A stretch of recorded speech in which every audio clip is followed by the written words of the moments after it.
हैदर मूंखे का ख़बर कान थी पए हिमल ताईं तो सांवल खे मारे न सघियो। सांवल खां टिनी थो जा वरी तूं गद्दारी करे जाबर खे मारींदे।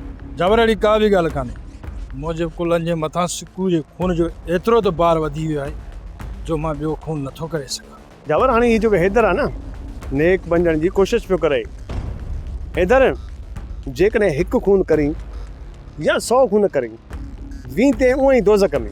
ॻाल्हि दोज़ख या जन्नत जी न आहे, पर मुंहिंजो ज़मीर मुतमिन नथो थिए त मां सोट सां गद्दारी कयां।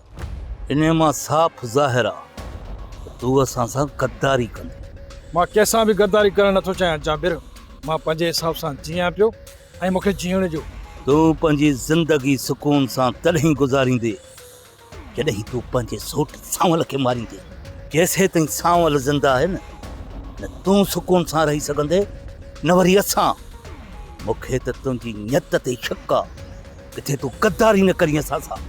जॾहिं गप में घिड़ियो आहीं त फणगनि खां छो थो डिॼी।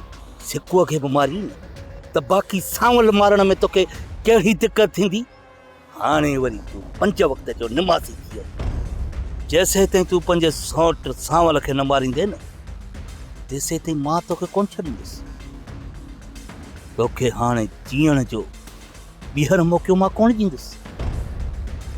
किथे बि मूंखे मिले दुफ़ करे छॾींदुसि ऐं मता सम्झी त हर हर तोखे मां बख़्शींदुसि।